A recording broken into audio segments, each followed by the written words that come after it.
Day 10 హైలైట్స్తో వచ్చేసాను. Well, నిన్న రాత్రి జూ జంతువులుగా మారిపోయారు మన బిగ్ బాస్ హౌస్ మేట్స్ అందరూ కూడా. ఆ కాస్ట్యూమ్స్ లో ఒక్కొక్కరు భలే ఎంజాయ్ చేసుకున్నారు.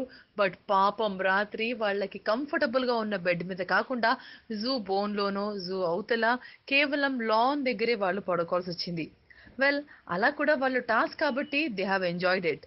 But Sivabalaji wants to talk to Bigg Boss. ఏంటో ఆయనకి కాస్త నచ్చలేదు. నిన్న కాస్త ఫైర్ అయ్యారు. కన్ఫెషన్ రూమ్ లోకి నేను వస్తాను, నన్ను పిలవండి బిగ్ బాస్, నేను నీతో మాట్లాడేది ఉంది అంటూ శివబాలాజీ రిక్వెస్ట్ పెట్టుకున్నారు. ఇక ఉదయం యాజ్ యూజువల్ గా అందరూ లేచారు పాటతోటి. అండ్ కల్పన గారి మీద కంప్లైంట్స్ చేశారు బిగ్ బాస్ మీద. వాళ్ళ వాళ్ళ మీద ఎలా అంటే కాస్త అన్కంఫర్టబుల్ గా ఉంటుంది, ఒక వేరే జర్నర్ లో వెళ్తుంది కాస్త బిగ్ బాస్ లో. ముగ్గురు కంటెస్టెంట్స్ వాళ్ళ పేర్లు అనవసరం కానీ వాళ్ళు వేరే ట్రాక్ లో వెళ్తున్నారు. మరి హౌస్ మేట్స్ అన్నాక ఒక రూఫ్ కింద ఉన్న బ్యాచ్ మేట్స్ అందరూ అన్నాక ఒకేలాగా ఉండాలి, కలిసి భోజనం చేయాలి, కలిసి మాట్లాడుకోవాలి, సరదాగా ఉండాలి. కానీ ఇలా ఏంటి వేరే గ్రూప్స్ గా డివైడ్ అవ్వడం నాకు నచ్చట్లేదు అంటూ శివబాలాజీ కన్ఫెషన్ రూమ్ లో చెప్పుకొచ్చారు బిగ్ బాస్ కి. ఇక ధనరాజ్ కూడా తనలో తాను మాట్లాడుకుంటూ వేరే ఒక హౌస్ మేట్ తో మాట్లాడుతూ సేమ్ కల్పన గారి గురించి టూ మచ్ గా ఆయన బాధపడుతూ వచ్చారు. అండ్ ఎలా అంటే కంపేర్ చేస్తారు, మొదటిగా ఉన్న ఆవిడ ఇప్పుడు ఎలా ఉన్నారు అంటూ కంపేర్ చేసుకుంటూ వచ్చారు. ఇక ఇంట్రెస్టింగ్ ఏంటంటే ఇక్కడ చాలా రోజుల తర్వాత కన్ఫెషన్ రూమ్ లో ఎవరు పర్సనల్ విషయాన్ని షేర్ చేసుకోలేదు. ఐ మీన్ బిగ్ హౌస్ లో ఎవరు కూడా వాళ్ళ వాళ్ళ సొంత విషయాలు షేర్ చేసుకోలేదు.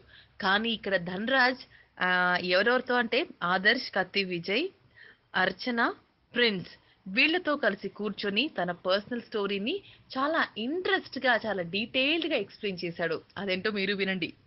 ధనరాజ్ పెళ్ళయింది, తన వైఫ్ వాళ్ళిద్దరూ ఆ, చిన్న పిల్లల్లాగే ఉంటూ ఉండేవారట. అయితే వాళ్ళ వైఫ్ అప్పటి రోజుల్లో అంటే మేబీ కొన్ని ఇయర్స్ అయ్యుండొచ్చు, అప్పటి రోజుల్లో తనకి డెలివరీ డేట్ దగ్గరకు వచ్చిందట. ఇక తను షూటింగ్కి వెళ్ళి రాత్రి 12:45కి వచ్చాడట ఇంటికి. అప్పటి వరకు కూడా తనకి పెయిన్స్ వస్తున్నా కూడా 2 గంటల నుంచి సివియర్గా పెయిన్స్ వస్తున్నా కూడా ఓర్చుకుంటూ ఇంట్లోనే ఎదురు చూస్తున్నారా ధనరాజ్ కోసం. ఇక అక్కడ ఏం చేయాలి? ఎలా చేయాలి? ట్రాన్స్‌పోర్ట్ ఏదీ లేదు. ఇంత అర్ధరాత్రి ఎవరు అంటూ తను కొంచెం దూరంలోనే వాకబుల్‌లోనే హాస్పిటల్ దగ్గర అతను వెళ్ళి తనని నెమ్మదిగా చేయి పట్టుకొని తీసుకెళ్ళాడట. కానీ అక్కడ డాక్టర్ అవైలబుల్ లేరట. ఇంకేం చేయాలి? ఇంత రాత్రి అర్థం చేసుకోండి అంటూ డాక్టర్ గారు ఎవరో అవైలబుల్‌లో ఉన్న వాళ్ళు కూడా రాలేము అన్నట్టుగా చెప్పేశారు. ఇంకేముంది, మళ్ళీ వాళ్ళ ఇంటికి పరిగెత్తుకుంటూ వెళ్లి తనని అక్కడ కూర్చోబెట్టేసి తను ఒక ఇంటి ఓనర్ దగ్గర కీస్ తీసుకొని, అమ్మా ఇలా ఉందమ్మా, ఇలా ఉంది పరిస్థితి, మీరేమైనా చేయగలరంటే, ఎందుకు నాతో చెప్పలేదు అంటూ ఆవిడ పెద్దావిడ చాలా బాధపడుతూ పద మనం వెళ్దామని వాళ్ళ వైఫ్ దగ్గరికి వెళ్ళారట. ఆ తర్వాత కొన్ని వేణులు పెట్టుకురా అని చెప్పారట మన ధనరాజ్‌కి. ఇక ధనరాజ్ మళ్ళీ అలా 5, 6 చక్కర్లు కొట్టారట ఇంటికిను, అక్కడ వాళ్ళ వైఫ్ డెలివరీ అయ్యే ప్లేస్‌కి దగ్గరను. ఇంకేముంది, ధనరాజ్‌కి చెప్పిందట ఆవిడ, "నువ్వు పక్కనే ఉండు, తనని పట్టుకో, ధైర్యం ఇవ్వు, నార్మల్ అయ్యే ఛాన్సే ఉంది, మనం చేసేద్దామని" ఆవిడ అన్నారట ఒక ఆయాని తీసుకొని. ఇక ధనరాజ్ పక్కనే ఉంటూ వాళ్ళ వైఫ్ వంక తిరిగి చూడకుండా వీపు పెట్టి తన చేయి పట్టుకొని ధైర్యం ఇస్తున్నాడట.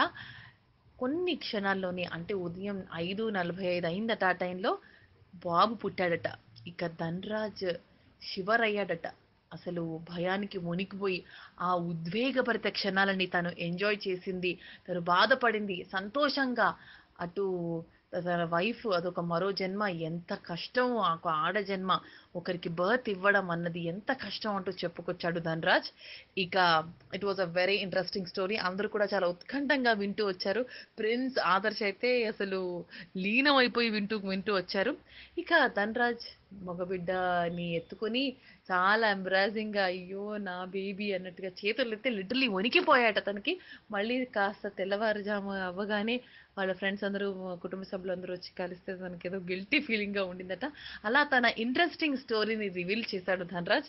ధనరాజ్ కొంచెం ఎంతైనా మన బిగ్ హౌస్ లో కాస్త యాక్టివ్ మెంబర్ కదా, అందరినీ అటు నవ్విస్తూ కాస్త కబుర్లాడుతూ చక్కగా ముందుకు పోయే వ్యక్తి కాబట్టి ధనరాజ్ స్టోరీ చాలా ఇంట్రెస్టింగ్ గా ఉండింది. వెల్, అలా హైలైట్స్ అండి. ఇక తర్వాత ఏం జరిగింది అంటే, మనం మీరు మా ఛానల్ని సబ్స్క్రైబ్ చేసి వింటూ ఉండండి మరికొన్ని వార్తలతో బిగ్ బాస్ హైలైట్స్తో మీ ముందుకొస్తాను. Latest news. For more updates on anything happening in Tollywood, please like, share and subscribe